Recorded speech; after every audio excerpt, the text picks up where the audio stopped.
Karena kalau orang mau belajar kan ingin mengobati hatinya kan begitu. Sama kalau kamu mau pergi ke dokter, ya dokternya harus disopan santuni. Mau disuntik dikencingi dokternya misalkan. Ya gak mau lagi dia itu. Gak mau. Assalamualaikum warahmatullahi wabarakatuh. Waalaikumsalam warahmatullahi wabarakatuh. Sahabat Ramadan yang dirahmati Allah. Amin. Masih semangat ya? Semangat. Sehat? Alhamdulillah. Puasa lancar? Alhamdulillah. Mulus? Mulus. Tak rontak? Rontaknya puasa itu bukan sekedar sesuatu yang membatalkan puasanya, tapi juga membatalkan pahalanya. Karena sebagaimana sabda baginda Nabi Muhammad SAW, terkadang ada orang itu yang puasa itu hanya dapat laparnya saja, tidak dapat pahalanya. Makanya kita harus menjaga diri dari sesuatu yang juga membatalkan terhadap pahalanya puasa. Nah, kita tentang perilaku-perilaku yang membatalkan puasa itu adalah sesuatu yang secara garis besar sesuatu yang dilarang oleh Allah Subhanahu wa taala. Bulan puasanya lancar, tapi juga gibahin orang juga lancar. Puasanya lancar, tapi dia juga ikut nipu orang misalkan. Karena atau meskipun puasa banyak itu tipu-tipu. Saya pribadi kasus yang pernah saya temui yang mengatasnamakan saya itu sudah dua penipu. WA pakai foto profilnya saya bukan minta pulsa, langsung nanya jual pulsa gitu. Namanya jual pulsa kan kadang orang langsung ya mau jual gitu, dikasih gitu. Ya gak dibayar, tapi itu ada yang kena 200.000. 200.000 coba dikalikan 10 berapa yuk. itu bahaya itu di bulan puasa. Bulan puasa kayak gitu, bulan puasa nipu. Na'udzubillahi min dzalik. Lah sekarang kita urusan perilaku itu sebenarnya setidaknya secara garis besar itu ada 3. Apa 3 itu? Ada sesuatu yang taat, ada sesuatu yang maksiat, ada sesuatu yang mubah. Maka mubah. Taat, mubah sama maksiat. Ini dalam urusan niat, kalau kita berbicara tentang niat itu beda cara mainnya itu beda. Kalau ketaatan maka kita membutuhkan kepada niat. Bagaimana maksudnya membutuhkan kepada niat? Makanya itu ada hadis innamal a'malu binniyat. Pekerjaan itu sesuai dengan niatnya. Makanya ketaatan itu membutuhkan niat. Niat termasuk niat ya mau sholat, ya niat menjadi rukun di sana. Atau bahkan diam diri di sini, ya juga kalau memang biar bernilai ketaatan, ya dia harus berniat sesuatu yang taat. Oh saya mau mencari ilmu, saya begini dan lain sebagainya. Kemudian ada sesuatu itu yang maksiat. Maksiat ini urusan niat itu nggak berpengaruh. Kadang orang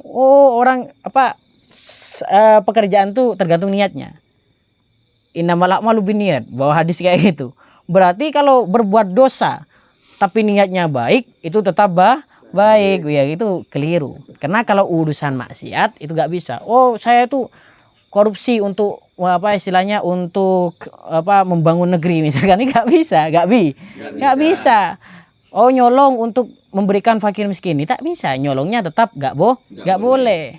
Ini gak berbicara menolongnya, tapi berbicara tentang nyolongnya tetap gak boleh. Niat apapun gak boleh. Oh saya mau bangun apa dengan dana haram misalkan. Bangun madrasah, pesantren dan lain sebagainya pakai dana haram. Ya tetap gak boleh. Bukan yang gak boleh itu bukan madrasah sama pesantrennya, enggak. Kamu dapat uangnya itu dari mana? Itunya ya masalahnya. Makanya kalau urusan maksiat, itu kalau niat itu sudah ya tidak mempan untuk mengangkat maksiat itu menjadi sesuatu yang taat. Ya maksiat tetap maksiat. Lampu merah ya tetap merah gitu lah. Gak bisa. Oh karena merah ini karena mendesak harus ngegas. Ya ditangkap sama polisi. Gak bisa. Merah biru biru. Ada gak lampu biru itu? Hijau. Biru daun. Nah, itu adalah tentang maksiat. Sedangkan ada yang di tengah-tengah itu adalah mubah. Bagaimana mubah ini? Mubah ini adalah sesuatu yang diperbolehkan, dikerjakan, ya tidak disiksa, tidak mendapat pahala. Tapi ini bisa berubah bernilai pahala kalau diniati. Nah, itu powernya niat. Jadi ketiga-tiganya itu taat butuh niat. Kemudian maksiat tadi niat itu gak berpengaruh. Sedangkan perkara mubah tadi itu dia bisa menjadi ketaatan kalau diniati. Dia pun juga bisa menjadi kemaksiatan kalau diniati. Contoh, kamu beli pisau. Bagaimana hukumnya beli pisau? Boleh.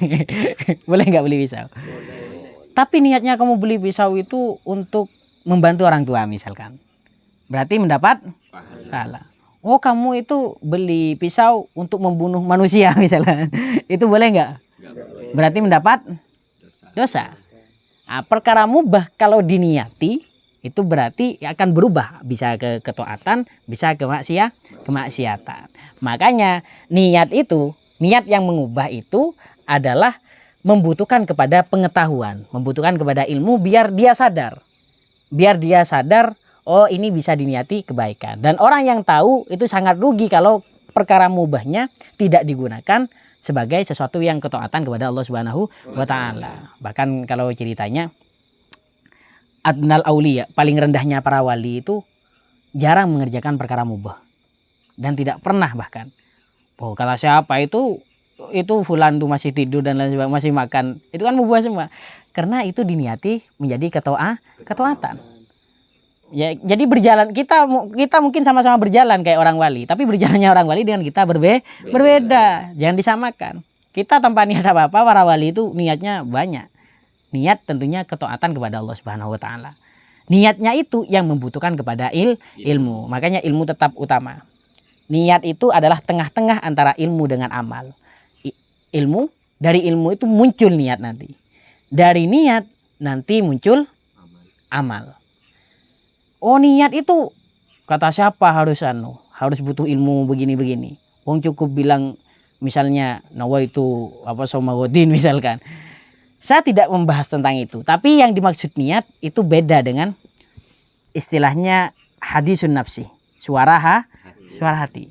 Kretek dengan niat itu berbeda. Saya contohkan ya perbedaannya. Kamu pergi ke barat, sekarang pergi ke barat. Kamu bisa nggak di hatinya kretek, saya sekarang pergi ke timur, bisa nggak? Nggak bisa. Bisa nggak? Ke barat, kamu di hatinya kretek. Saya pergi ke timur, bisa nggak? Bisa. Apakah itu berarti niat? Bukan. Kamu tetap niatnya ke barat, toh meskipun suara kamu di hatinya gerundung, tetap berceloteh ingin pergi ke timur, ke timur. Jadi niat itu bukan suara hati. Niat itu adalah qasdus syai'. Memang istilahnya saja. Dia ingin sesuatu. Makanya niat itu al-ba'its lil amal, sesuatu yang mendorong untuk mengerjakan.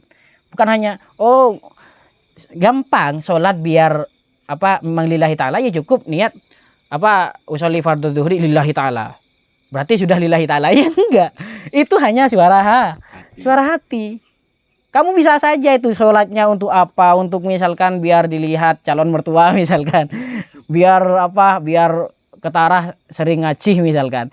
Lah maka toh meskipun di hatinya bilang lillahi ta'ala, ya tetap tidak lillahi ta'ala. Yang dicontohkan di Ihya Ulumuddin bahkan oleh Imam Al-Ghazali. Kamu kalau cinta ke seseorang, lebur ke orang bini misalkan. Kamu lalu di hatinya bilang kamu tidak cinta kepada A tapi cinta ke B. Lalu di hatinya kamu bilang nawaitu cinta kepada A misalkan. Apa bisa dikatakan cinta? Gak bisa. Hanya sekedar suara suara hati itu gak bisa. Bukan kayak gitu niat itu. Niat itu memang kecondongan hati. Makanya niat itu al-ba'its lil amal, yang mendorong untuk mengerjakan itu. Dan datangnya itu bahkan itu kata ulama itu bukan ikhtiari, bukan usaha manusia, itu memang murni pemberian Allah Subhanahu wa taala. Diberikan kepada siapa? Diberikan ke orang-orang yang punya ilmu. Nah, itu makanya ilmu itu penting. Karena misalkan kita mengetahui bahwasanya masjid itu adalah rumah Allah Subhanahu wa taala. Masjid itu adalah tempat rahmatnya Allah Subhanahu wa taala. Orang yang pergi ke masjid itu adalah orang yang berziarah ke Allah Subhanahu wa taala, acabis ke Allah Subhanahu wa taala. Maka kamu ada niatan, oh enak berarti ke masjid, saya mau ke masjid. Nah, berarti niat itu munculnya dari pengetahuan. Makanya kalau sekarang istilahnya gak kenal maka gak sayang. Kamu gak tahu yang namanya Zainab. Siapa Zainab? Kamu lalu ngaku-ngaku saya cinta Zainab misalnya. Itu kamu masuk akal gak kayak gitu? Gak masuk akal. Kamu harus ilmu terlebih dahulu, baru nanti hatinya itu tergerak.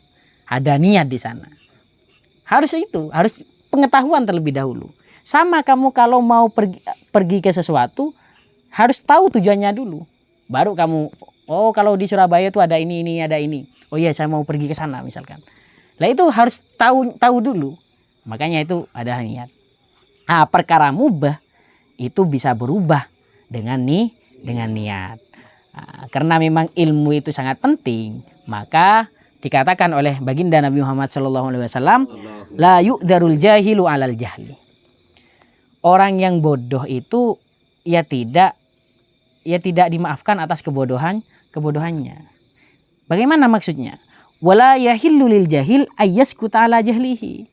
Orang bodoh itu ya gak boleh diam, tidak halal baginya untuk diam atas kebodohannya.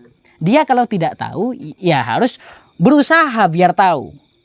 Misalkan hadir ke majelis ilmu dan lain sebagainya, bertanya ke orang yang tahu itu. Begitupun juga sebaliknya. Karena orang bodoh itu gak boleh diam atas kebodohannya, maka walalil alim ayyaskuta ala ilmihi. Orang yang berilmu ya juga gak boleh diam atas ilmunya. Yang tidak tahu harus mencari tahu, gak boleh diam atas ketidaktahuannya. Orang yang tahu tidak boleh diam atas ketahuannya, harus menyampaikan apa yang ia ketahui. Nah, itu memang. Makanya di Al-Qur'an disebutkan fas'alu ahlal dzikri in kuntum la ta'lamun. Kamu harus bertanya kepada ahlul dzikri, kepada ulama. Kalau kamu in kuntum la ta'lamun, kalau kamu tidak tahu. Dari sana berarti orang yang tidak tahu harus bertanya. Harus bertanya. Berarti kalau begitu mafhumnya orang yang ditanyai kalau tahu harus menjawab. Gak boleh kitmanul ilmi, gak boleh sengkah saya mau jawab itu. Ayo tang musuh, ayo tanya jawab. Ya gak bisa kayak gitu. Toh meskipun hati itu memang ada sama, makanya kalau di talim kamu kalau memang mau belajar sama kayak pasien mau berobat ke dokter. Bagaimana? Karena kalau orang mau belajar kan ingin mengobati hatinya kan begitu. Sama kalau kamu mau pergi ke dokter, ya dokternya harus sopan santuni. Mau disuntik dikencingi dokternya misalkan. Ya gak mau lagi dia itu. Gak mau nanti dokternya. Atau meskipun disuntik lah salah. ada dokter kan ada dokter praktik itu. Dia nyuntik ada salah satu harus nyuntik apanya gitu. Pas kena ke pembuluh darahnya. Sakit. Ditanyakan sama pasiennya, kenapa kok sakit? Ya biasa sakit, padahal keliru yang nyuntik.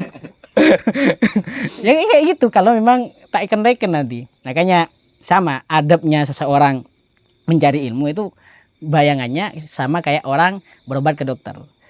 Biar kita mendapatkan nasihat atau resep dari dokter yang sesungguhnya. Tak dan badan tak suntik lah salah. Maka ya kamu harus sopan santun kepada dokternya itu. Malah tak suntik lah salah. Itu anunya rumusannya. Nah, tapi ala kulli hal orang bodoh itu harus, orang yang tidak tahu harus bertanya kepada orang yang tahu. Orang yang tahu ya harus menyampaikan. Memang kayak gitu. Makanya yang paling berbahaya itu dikatakan oleh baginda Nabi Muhammad SAW, Ra'sul jahli al-jahlu bil jahli. Ketuanya kebodohan itu adalah orang yang bodoh akan kebodohannya. Dia sudah tidak tahu dan dia tidak tahu kalau dirinya tidak tahu. Itu repot. Kalau dia merasa sok paling tahu padahal dia tidak tahu. Akhirnya dia agak belajar, dia bagaimana. Ya akhirnya dia malas yang mau mendengarkan pengajian dan lain sebagainya. Karena dia tidak tahu atas ketidaktahuan. Nah, makanya ra'sul jahli al-jahlu bil jahli. Begitupun juga ra'sul ilmi al-ilmu bil ilmi. Orang yang sebaik-baiknya orang yang mengetahui itu adalah orang yang tahu akan bahwasanya dirinya tahu. Akhirnya dia misalkan mau menyebarkan ilmu, mau dia misalkan mengayomi masyarakat, ya karena dia tahu bahwasanya dirinya tahu. Begitupun juga kamu jangan sampai jadi orang yang al-jahlu bil jahli, tidak tahu akan ketidaktahuannya. Makanya dikatakan oleh baginda Nabi Muhammad SAW, manusia itu hanya ada dua. Apa saja? Itu yang dijadikan pamflet di Sahabat Ramadan sama Bu Sri itu. Manusia itu ada dua. Apa? Ada orang yang alim, ada muta'alim. Ada orang yang berilmu, ada orang yang tidak ada orang yang tidak berilmu. Iya, tidak berilmu tapi dia belajar. Muta'alim. Nah, maka kamu jangan menjadi sisanya. Apa sisanya itu adalah kayak hemjun. Hemjun itu adalah sebuah istilah bagi hewan yang tidak berguna, lalat lah istilahnya. Sama kayak lalat itu. Dia sudah tidak tahu, tapi dia ya tidak mau belajar. Karena manusia itu unggulnya karena pengetahuannya. Manusia itu jangan pernah mengandalkan yang lain. Urusan kuat-kuatan, ayo lebih kuat mana daripada gajah. Urusan, oh saya sakti misalnya. Saya bisa terbang 1 menit. Oh lebih hebat burung. Oh saya bisa bisa misalkan saya itu kalau nampar orang atau gigit orang bisa mati. Lebih parah mana dengan ular misalkan. Itu pokoknya sulit. Oh saya tuh ketakuan bi orang. Lebih ketakuan mana dari nyamuk yang kecil DBD itu. Itu kita gak bisa itu menandingi ngambuakin selain. Yang diampuhkan manusia itu adalah ilmu. Baru kalau ilmu itu menang sudah. Misalnya ada nyamuk demam berdarah di depan kita. Wah, kamu gak punya ilmu, saya punya, gitu bisa sombong kayak gitu. Tapi kalau misalkan orang saya ditakuti, itu diketawain sama nyamuk yang kecil itu. Lebih ditakuti saya, kata nyamuk. Saya sekali gigi itu parah orang gitu. Bahkan secara statistik hewan ternyata yang paling memang racun itu mungkin ular yang paling berbahaya mematikan. Tapi justru yang menyebabkan kematian yang paling banyak itu adalah nyamuk. Justru dari yang paling kecil itu yang karena ya sulit ya, gimana kalau kecil kayak gitu. Ya semoga kita bisa diselamatkan dari penyakit-penyakit kayak gitu. Semoga orang-orang yang terkena penyakit-penyakit demam berdarah dan lain sebagainya bisa lekas sembuh. Dan kita bisa bersabar atas keadaan-keadaan yang menimpa akhir-akhir ini. Kalau misalkan dari sahabat Ramadan sekalian ada usulan, kritikan, saran, monggo tulis di kolom komentar. Ihdinas shiratal mustaqim. Wassalamualaikum warahmatullahi wabarakatuh.